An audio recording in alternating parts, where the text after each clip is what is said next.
Welcome to the West Wing Week, your guide to everything that's happening at 1600 Pennsylvania Avenue. This week, the First Lady spoke at the Congressional Black Caucus Foundation Dinner. We the People turned 1 year old. And the President addressed the UN General Assembly and the Clinton Global Initiative. That's September 21st to September 28th, or A Common Heartbeat to Humanity. Saturday marked the first birthday of We the People, a platform on whitehouse.gov that allows anyone to create or sign petitions asking the Obama administration to weigh in on a range of issues. In just 1 year's time, 2.8 million users have generated 3.4 million signatures on questions from how to reform Wall Street to how to make White House beer. That evening, the First Lady delivered the keynote address at the Congressional Black Caucus Foundation Phoenix Awards Dinner. The dinner in Washington, D.C. was the final event at the CBC Foundation's annual legislative conference, and the First Lady helped honor 4 individuals for their efforts to address some of the biggest challenges facing the African American community. Members of this caucus rose up and lived out their own version of the great American dream, and that is why they came here to Washington. They came because they were determined to give others that same chance. They were determined to open that doorway of opportunity even wider for those who came after them. They came because they believe that there is no higher calling than serving our country, no more noble a cause than that of our fellow citizens. On Monday, the President traveled to New York City and joined the First Lady for a taping of The View. As the only man on a couch full of 6 women, the President was clearly outnumbered, but he held his own, even joking that he was mostly there for decoration. On Tuesday, the President addressed the General Assembly of the United Nations in New York, where he remembered Ambassador Chris Stevens and spoke about the importance of tolerance and free speech in a world that grows more interconnected every day. The future must not belong to those who target Coptic Christians in Egypt. It must be claimed by those in Tahrir Square who chanted, "Muslims, Christians, we are one." The future must not belong to those who bully women. It must be shaped by girls who go to school and those who stand for a world where our daughters can live their dreams just like our sons.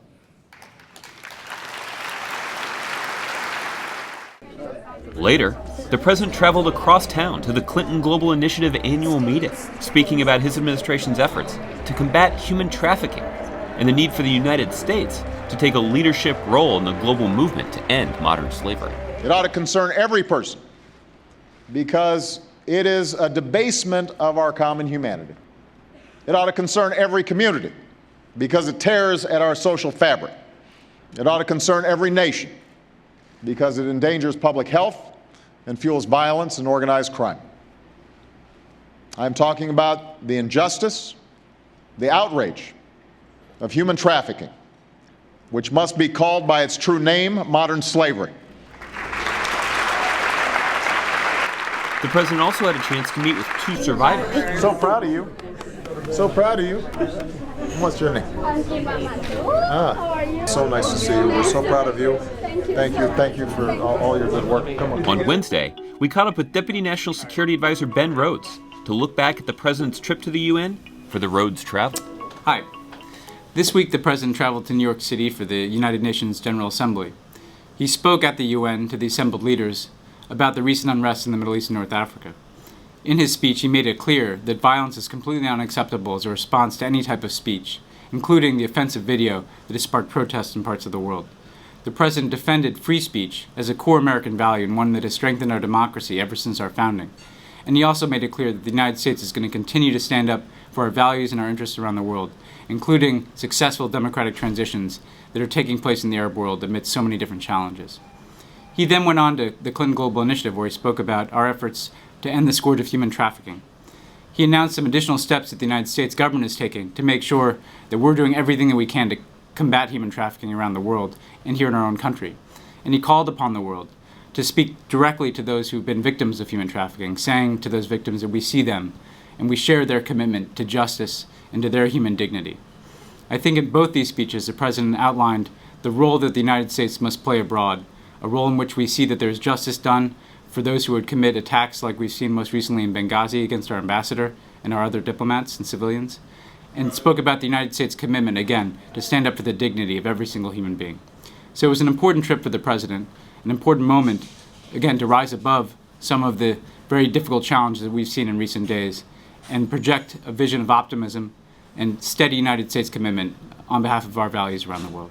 That evening, the Vice President and Dr. Biden hosted their 4th annual reception and fiesta in honor of Hispanic Heritage Month at the Naval Observatory. There's plenty of laughter, delicious food, and even an 18-piece student mariachi band. On Thursday, the White House hosted a Google Plus Hangout for anyone who wanted to learn more about the Obama administration's efforts to combat human trafficking at home and abroad. To find out more information on any of these topics or to see complete videos of these events, go to whitehouse.gov. And thanks again for checking out your West Wing Week. Cuando me traes a mi negra que la quiero ver aquí con su rebozo de seda en letras que de ti.